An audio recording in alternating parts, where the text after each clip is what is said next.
Jhenaidah laboratory school প্রাঙ্গণে পরিচালকের উদ্যোগে আয়োজন করা হয় বিদ্যালয়ের ষষ্ঠ প্রতিষ্ঠা বার্ষিকী উপলক্ষে পিঠা উৎসব।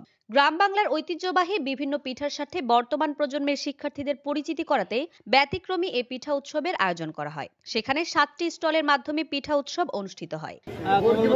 শিক্ষার্থীর পাশাপাশি বিভিন্ন প্রকার সাধারণ মানুষও কিন্তু এই পিঠা উৎসবে অংশগ্রহণ করেছে।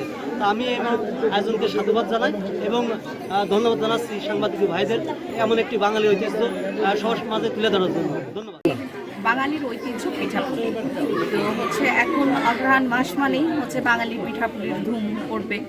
আর যেহেতু একটা স্কুলের সবাই আসবে, একসাথে মিলিত হবে, এই কারণেই আরো বেশি অ্যাটেন্ড করা এখানে। আপনার স্কুলকে ধন্যবাদ এই আয়োজন করার জন্য।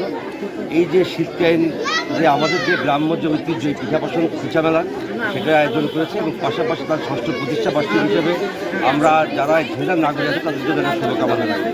স্টলগুলোর নাম দেওয়া হয় বাগান বিলাস, রজনীগন্ধা, দোলনচাপা, কৃষ্ণচূড়া, হাসনা হেনা, মাধবীলতা ও সন্ধ্যা মালতী। আর এ সকল স্টলগুলোতে স্থান পায় বিভিন্ন ধরনের পিঠা। এর মধ্যে ছিল পাটিসাপটা, ভাপা পিঠা, বউ সুন্দরী, কুলি পিঠা, পাকান পিঠা, ছিটে রুটি, কাটা পাকান, ভাপা পুলি, পিৎজা, সুজির পিঠা, পান্তুয়া, শিউলি পিঠা সহ আরো নানান রকমের পিঠা। স্কুলটির ষষ্ঠ প্রতিষ্ঠা বার্ষিকীতে অংশ নেয় শিক্ষার্থী ও তাদের অভিভাবকবৃন্দ। এছাড়া উপস্থিত ছিলেন ঝিনাইদহ সরকারি নুরুন্নাহার মহিলা কলেজের প্রাক্তন অধ্যক্ষ সহ বেশ কিছু গুণীজন। দেশের প্রাথমিক বিদ্যালয়গুলো এ ধরনের পিঠা উৎসবের আয়োজন করলে শিশুদের গ্রাম বাংলার হারিয়ে যাওয়া বিভিন্ন রকম পিঠার সাথে পরিচিত হতে পারবে, যা কিনা অনেকটা সহায়ক হবে বলে তারা মনে করেন। স্কুল কর্তৃক আয়োজিত আজকের পিঠা উৎসব সত্যি খুবই মনোরম। আর আমাদের যে পুরনো ঐতিহ্য ছিল পিঠা উৎসবের, যদিও সেই নবান্ন উৎসবটা চলে গেছে কিন্তু তার রেশ কাটেনি।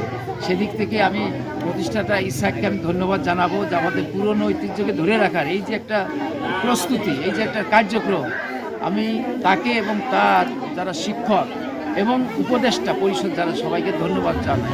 ঝিনাইদহ ঐতিহ্যবাহী শিক্ষা প্রতিষ্ঠান ল্যাবরেটরি স্কুল যে পিঠা মেলার আয়োজন করেছে, এখানে আমাদের শিক্ষার্থীরা বিভিন্ন স্টলে যাচ্ছে, বিভিন্ন পিঠার সাথে তারা পরিচিত হচ্ছে এবং পিঠার স্বাদ গ্রহণ করছে। আমি মনে করি যে গ্রামীণ ঐতিহ্য, বাঙালির এই ঐতিহ্যকে ধারণ করে রাখার জন্য এই ধরনের উদ্যোগের কোনো বিকল্প নেই। পিঠা উৎসবের উদ্বোধন করেন ঝিনাইদহ সরকারি নুরুন্নাহার মহিলা কলেজের প্রাক্তন অধ্যক্ষ প্রফেসর সুশেন্দ্র কুমার ভৌমিক। সভাপতিত্ব করেন ঝিনাইদহ ল্যাবরেটরি স্কুলের পরিচালক মোহাম্মদ ইসাহাক আলী। ঝিনাইদহ থেকে বশির আহমেদের পাঠানো তথ্য ও ভিডিও চিত্রের ডেস্ক রিপোর্ট।